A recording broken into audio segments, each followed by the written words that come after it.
What is up, everybody? Welcome to DFS by the Numbers. These are my Dana White's Contender Series breakdown and predictions for week number 6.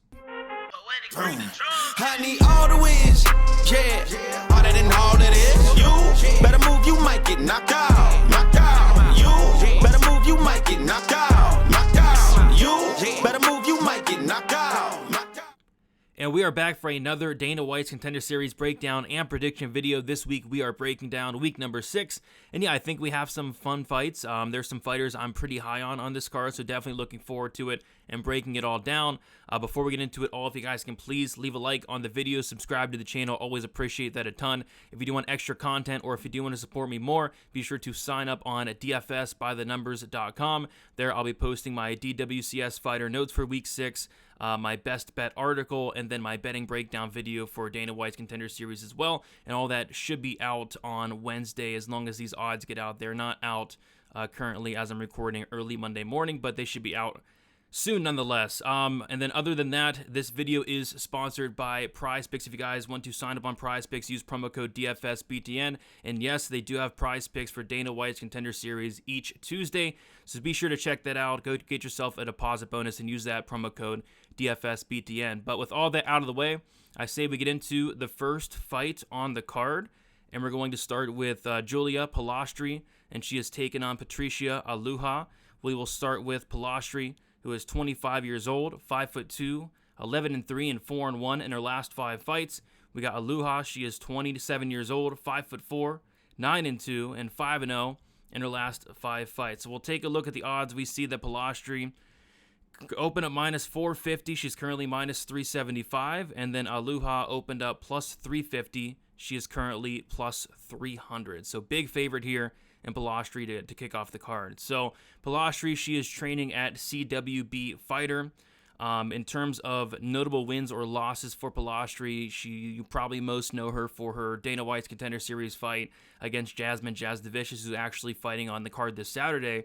And she did lose a decision against Jasmine Jazz Devicious, unanimous there, back a couple years ago at this point.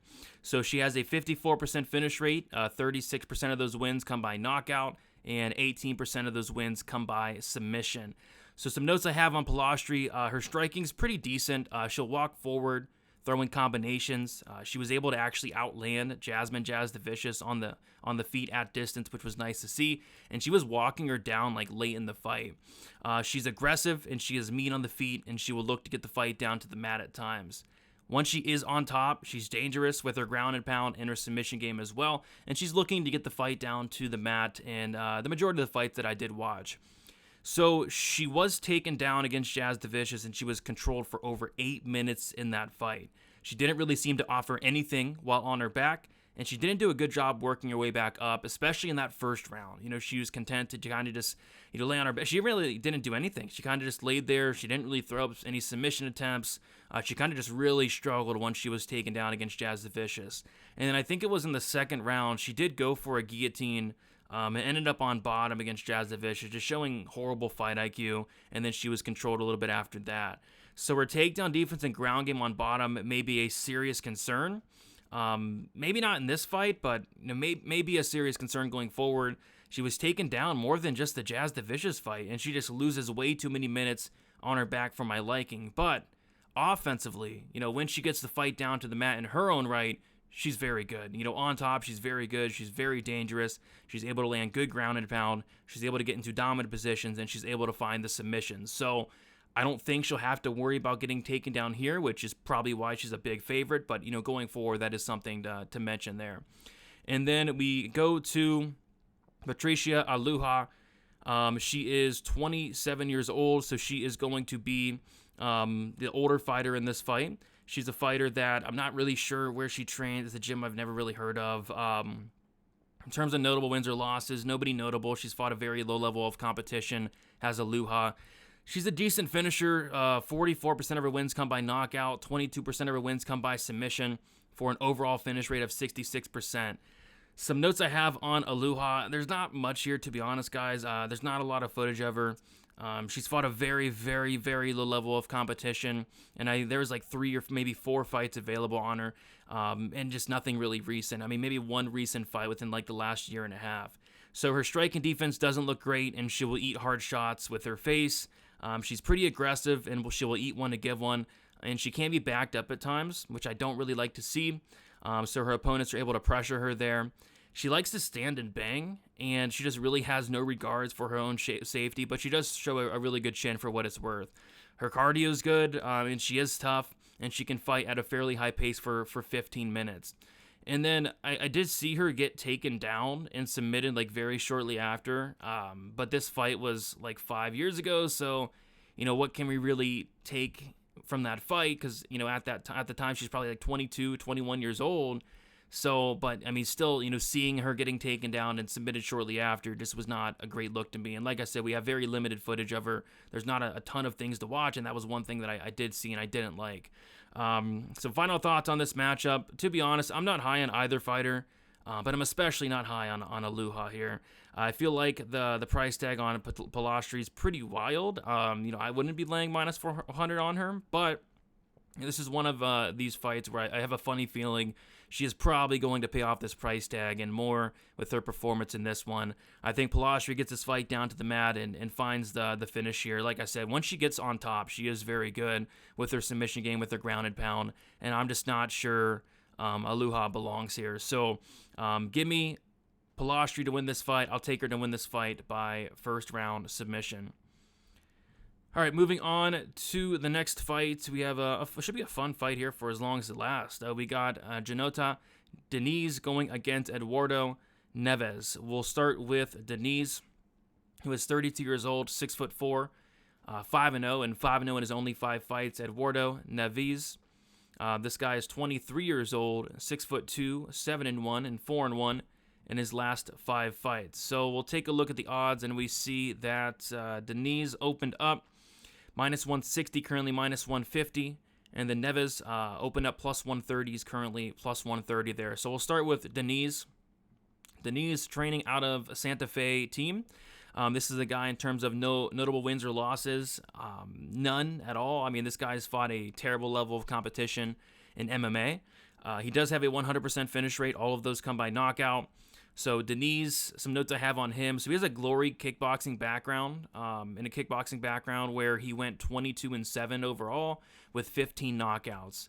So this guy Diniz is a very dangerous fighter with a lot of power. To say this guy has power is an understatement. So he's finished all of his wins by knockout, like I said, and all of his wins have come in the very first round as well. This guy's never seen a second round in MMA. This guy looks to get in and get out. He's massive, and he has a lot of power and very good volume as well. This guy's a big dude that hits like a truck. He gets in his opponent's face and tries to just take their head off, and he has very, very heavy leg kicks as well. I remember watching a fight where he landed a leg kick, and it almost knocked his opponent down. This guy's leg kicks are brutal. I saw him land a nasty left hand and knocked out his opponent cold. I mean, it was probably one of the most brutal knockout losses or knockout wins I've ever seen. I mean, this guy knocked this guy out stiff. It was kind of tough to watch, but this guy's power is no joke. And then there was another fight I saw where he hit this guy so hard that his opponent just quit. He hit him, and his opponent was like, no more, and he started walking away. So yeah, I mean, Diniz he's a hard-hitting heavyweight, right? His takedown defense has been tested a little, but not by anybody high level at all. His cardio is a massive, massive, massive question mark, but I have a funny feeling that we don't see a second round here to test that cardio. And then also there is limited footage of this guy. Like, there's not a lot of fights to watch, and the fights that you can watch, they last like 2 minutes. But from what I've seen, this guy's an absolute monster on the feet. Let's move on to Neves, who is training out of Eduardo Machado fight team. In terms of notable wins or losses for Neves, he lost to Mick Parkin last year on the Contender Series by first round submission. Neves, just like Diniz, has a 100% finish rate. All of the wins come by knockouts, and neither of these guys have won a decision or won by submission either.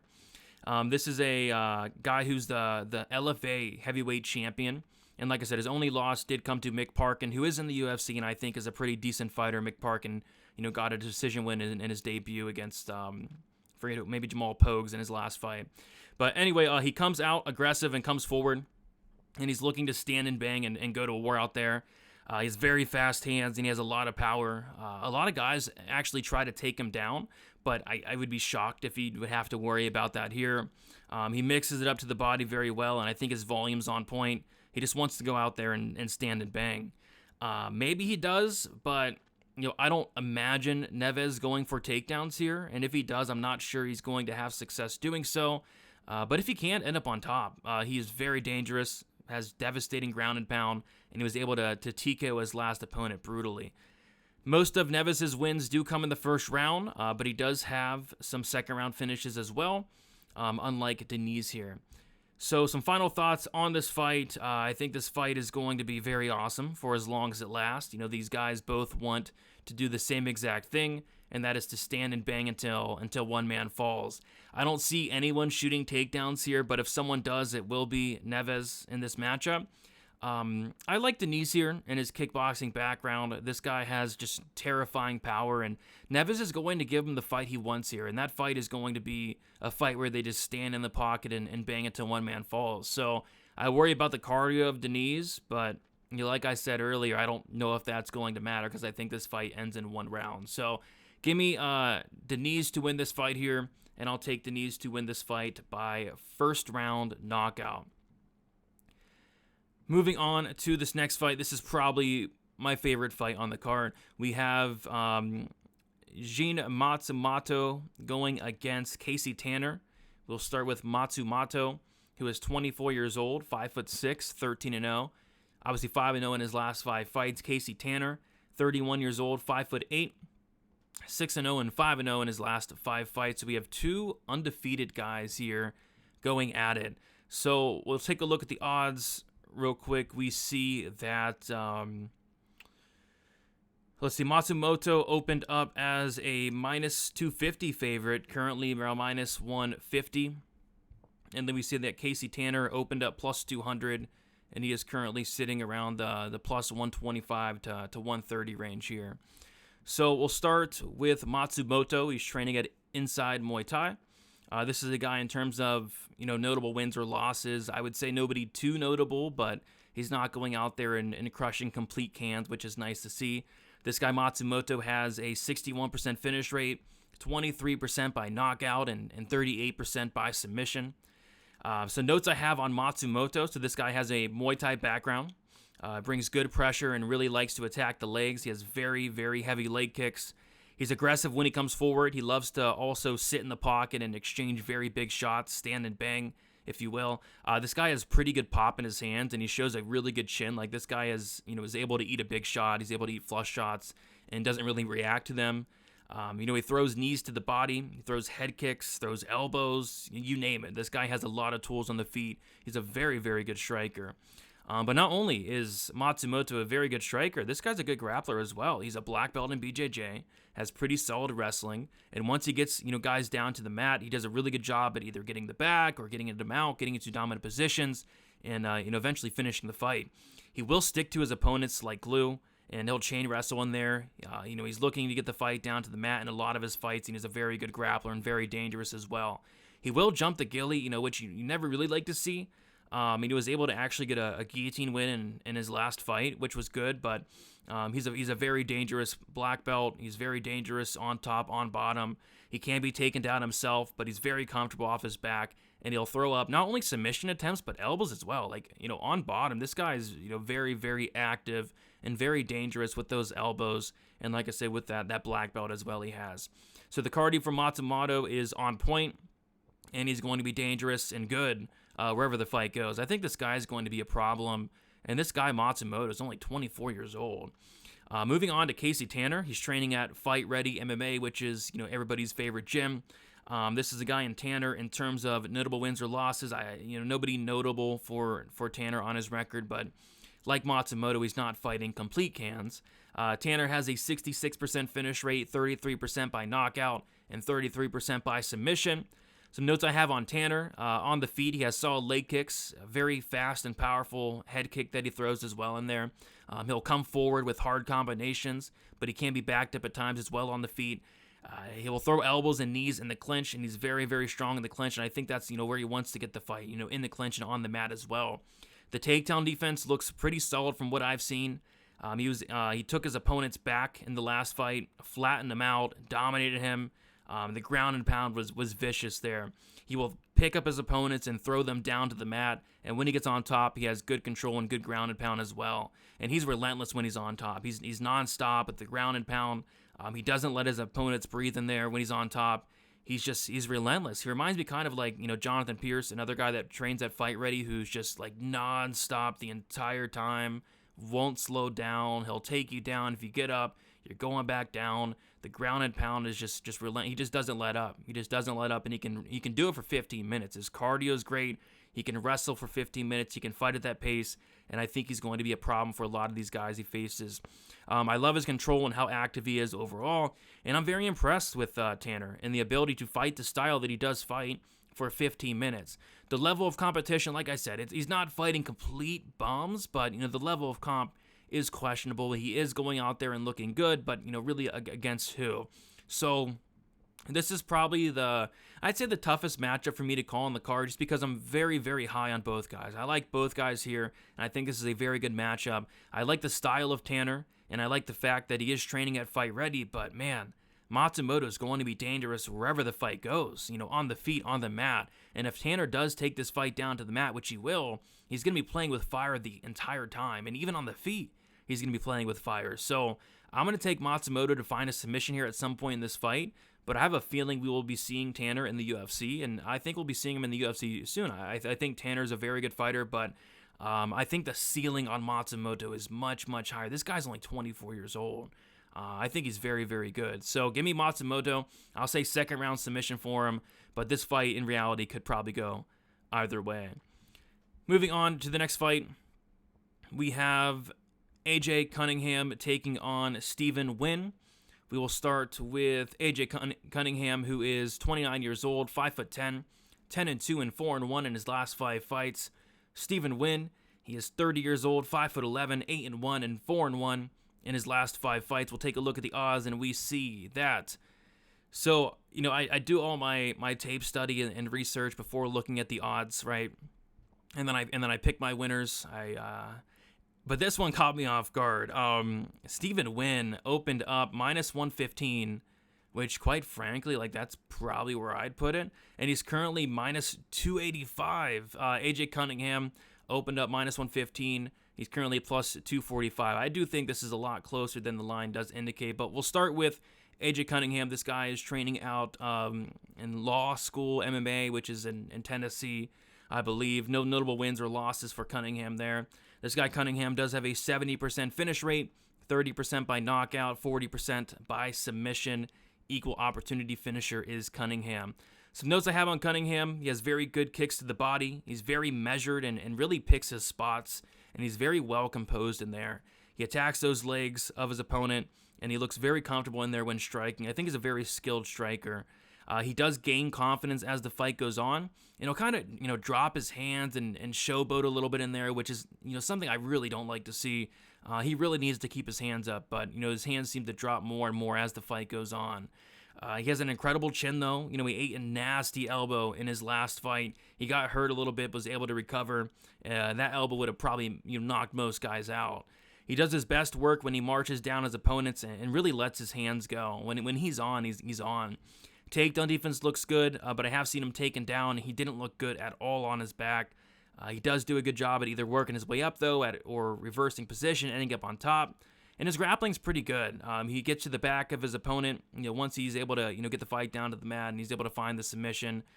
But one thing I don't like about Cunningham is his cardio does not look great. His body language in there looks horrible. He reminds me of Lucas Bresky, one of those guys where he's able to continue fighting for 15 minutes, but after the first round, right? He looks sluggish, just exhausted, physically exhausted. But like I said, he's able to fight through it, and he's still dangerous the entire fight, though. In terms of Stephen Nguyen, this is a guy who's fighting at training in Fortis MMA. Notable wins or losses. So he did have a loss to Alon Cruz on the Contender Series back in 2019. And that was by third round knockout. Alon Cruz is a guy that has since then been cut from the UFC. I think Alon Cruz went either 0-1 or 0-2. And then also Nguyen did have a win on the Contender Series back in 2021. So this guy Nguyen is 1-1 on the Contender Series thus far. So Nguyen has a 76% finish rate, 38% of those by knockout, 38% of those by submission. Some notes I have on Nguyen: this guy's very quick on the feet, and he pressures and marches down his opponent the entire time. Very good leg kicks. He mixes it up well and attacks the body. And he's a very technical striker and very composed as well. This guy's a really well-coached striker. Does everything very well. Doesn't have a lot of holes in his game. I really like what I see from Nguyen. So he should be the slightly busier fighter in this matchup, and it would be wise for him to pressure, and I think he will as well. He's very sharp hands and combinations, and his combinations are very fast and accurate as well. I love the volume that he brings to the table. He wasn't aggressive enough on the Contender Series in his second fight, but he fought good. He fought smart, and he outclassed his opponent across 3 rounds. The takedown defense is very good, and he's pretty good overall, but, he needs to be a little bit more aggressive, but, he's a great fighter. So, final thoughts on this matchup. I think this is a very well-matched fight, which is, kind of why I'm not really sure these odds should be that wide. I don't think Cunningham's a bum, but I do like the fact that Nguyen is training at a great gym in Fortis MMA, and this is going to be his 3rd appearance on the Contender Series. His style isn't going to wow you, but he's a very good fighter. I like the volume, the pressure, and the cardio that he brings to the table, and I think he goes out there and wins a close decision in this one. And maybe we'll see. Well, maybe he gets a contract. Maybe he doesn't. He didn't last time. Maybe he'll be more aggressive. I kind of have a feeling he will. But yeah, I think as this fight goes on, Cunningham's going to be looking physically exhausted, and Nguyen's just going to be pressuring the entire time. So I like Nguyen to win a decision here, but I think it could be closer than these odds do indicate. All right, moving on to the main event here. We have James Llontop going against Malik Lewis. We'll start with Llontop, who is 24 years old, 6 foot, 13-2, and 5-0 in his last 5 fights. Malik Lewis, 27 years old, 6 foot, 6-1, and 4-1 in his last 5 fights. We'll take a look at the odds. We see that Llontop opened up minus 225, currently minus 175. Malik Lewis opened up plus 185, currently plus 150. So we'll start with Llontop here. He's training out of FFC Gym. And in terms of notable losses, no notable wins or losses, but he hasn't fought complete bums out there. Llontop has a 62% finish rate, the majority of those by knockout, 54%. He does have a submission on his record as well. Some notes I have on Llontop: he's very, very patient on the feet. He'll throw leg kicks, knees to the body, punches to the body as well. Also has a very nasty body kick he throws. And when he does let his hands go, it's usually like one big shot to kind of close distance in there. He looks to be a pretty good counter striker. He's able to catch his opponents coming in, which is good to see. And he starts to get more and more aggressive as the fight goes on. And he just does his best work when he's pressuring, coming forward. And his best work is definitely in that second, third round. So he's strong in the clinch, and he can win minutes controlling his opponents against the cage. He's active in the clinch with short punches to the head and the body, and he'll throw knees to the body and the legs as well. So very active in the clinch, which is always great to see as well. So he looks to get to the back standing, and he tries to take his opponent down. He has good control, but he can make mistakes and end up on bottom. I have seen him taken down and controlled a little bit himself, but he does a really good job at exploding and getting back up right away. So he wears his opponents down and kind of melts them. Whether it's in the clinch or on the mat, he kind of breaks guys in there. So yeah, I think Llontop's a pretty good fighter. I like this guy, and I think a lot of people like him as well. Hence why he's a decent-sized favorite here.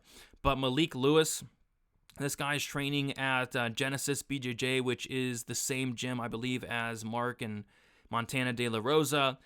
This is a guy who, in terms of notable wins or losses, I guess the most notable one would be the Trevor Peek fight last year, which was probably one of the better fights ever on the Contender Series, where Trevor Peek did knock him out in the second round via TKO. So Malik Lewis is a finisher, both his wins and losses. He's never been to a decision. He has a 100% finish rate. 83% of his wins come by knockout. I think he has 1 sub on his record there. So he's very, very dangerous on the feet. He's very long and rangy, and he has a very big reach as well, and he's going to have the reach advantage here more than likely. Has a nice front kick up the middle, and he throws hard kicks to the body and the head. and he uses his range very well in there. He can be a little bit reckless at times, but what I like about this guy is he'll just march down his opponents with hard shots, looking for the finish. Like I said, a little bit reckless, but this guy's super dangerous. And honestly, if Lewis was fighting anyone but Trevor Peek, he would have gotten a first-round knockout on the Contender Series, and he'd be in the UFC right now. Like, Trevor Peek is just stupid tough, and he had Peek hurt bad multiple times in the first round, like multiple times, on the verge of getting him out of there, and was very close to getting Peek out of there. But, Peek, we know how tough this guy is, but I feel like if anybody else was in there besides Peek that night, we would probably be seeing Lewis in the UFC currently. He has nasty knees and elbows when he has his opponents against the cage. He can also win some minutes and moments against the cage. He's very explosive and can get takedowns. Great ground and pound win on top. He's looking for the finish at all times. Off of his back, he's active and looking for submissions, but he won't want to be on bottom here in this fight, especially in the second and third round. So, if it gets there. So, final thoughts on this matchup. It's an interesting and close fight here. I think a lot of these fights on this card this week are pretty well matched outside of the first fight I talked about, the female fight. But, this is a fight where, I like that Lewis has been here before. And I think, Lewis is going to absolutely be the more aggressive guy, especially early in that first round. And he's going to be the more dangerous guy in there in the first round. I think the clinch battle is going to be very interesting because both guys are pretty good there and can win minutes. I do have some serious concerns if this fight gets extended. But, I like Lewis to go out there and find a finish in the first 7.5 minutes. This guy is super dangerous.